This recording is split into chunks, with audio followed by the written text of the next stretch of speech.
let's talk about why sleep cycles are so important for every aspect of health and for performance and for recovery and for getting what we want to get out of life.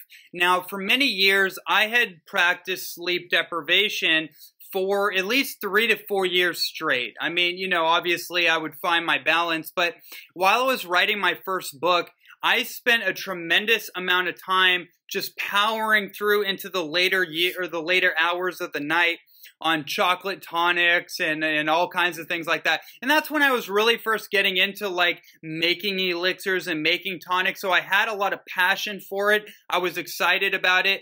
It pretty much replaced my food for the most part. So I was making tons of tonics all the time and just saturating myself with that.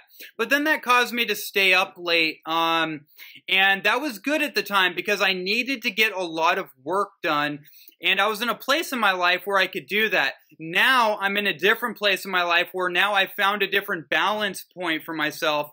And my sleep cycles are a lot different. I like to get up a lot earlier in the morning and do my practice, do my meditation, and start to awaken slowly to the day and not be in a rush right when the day starts. And so I have to go to sleep earlier in order to get and to maximize my anabolic recovery through my sleeping so I can wake up early, being fully rejuvenated, fully awakened, recuperated. So once I wake up, I'm not groggy. I'm not depressed. I'm not having to pump myself up. I'm naturally awakening with the cycles of the day. And so maintaining your sleep cycles is absolutely paramount for the longevity of your health and for your brain health, for your digestion as well, for basically every factor of your life when you really think about it. We know that when our sleep quality goes down over time, so does our mental capacity, so does our memory retention, so does our emotional stability. When we're depriving ourselves of that REM, that rapid eye movement, as they call it, that very deep anabolic sleep, our mood goes chaotic, actually, and we need coffee just to get the dopamine hit, just to stay in balance, right? And so that can be a big problem for people when they have emotional fluctuations and they're triggered and they're worked up and reactive all the time. And then we've talked about in the earlier videos about how stress actually cripples our health in general over time. And so when you're thinking about sleep, you want to think about it this way. The activities that you participate in through the day are going to influence the quality of sleep that you get. It's not just the hour before sleep, like turning off your computer, turning off your phone, not exposing yourself to artificial lighting that penetrates your pineal gland, that depresses melatonin secretion, because melatonin is that neurotransmitter hormone that initiates the sleep cycle upon darkness, right? In a ancestral setting, before we had cars, automobiles, radios, planes, trains, artificial lighting, and all that kind of thing. And we had the lunar cycle influence, like the moon cycle, and we were actually triggered. Our biological clock was triggered by the sun going down and the moon coming up. It would trigger that melatonin secretion.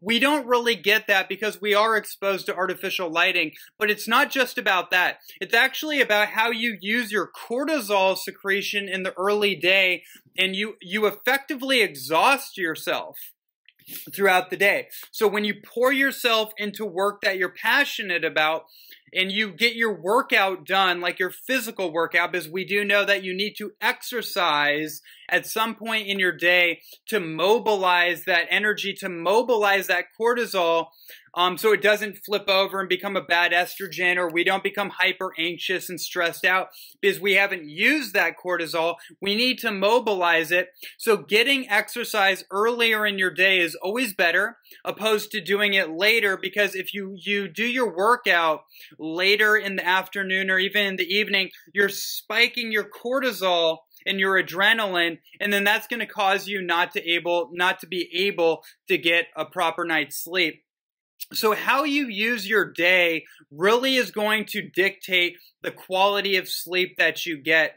There's all kinds of ways to go about this. I simply just wanted to disclaim, or just to say in this video before we move on to the sleep aid tonic, that balancing your circadian rhythms, balancing your sleep cycles is absolutely paramount for the quality of life and the quality of health that you want to experience. And so creating elixirs, creating a nutrition strategy that are going to allow you to meet your goals. And everyone's going to be different in how they organize their timeline, how they organize their schedule, or their sleep cycle, I should say. It's going to be different depending on the person. So you got to figure that out for yourself. But no matter what, just understanding that your biological clock dictates your hormonal symphony. It dictates your neurotransmitters. It dictates how your body recovers and recuperates, and that has to do with how your body regenerates brain cells through neurogenesis and neuroplasticity. So there's all kinds of ways to go about this. But again, I just want to put the message out there that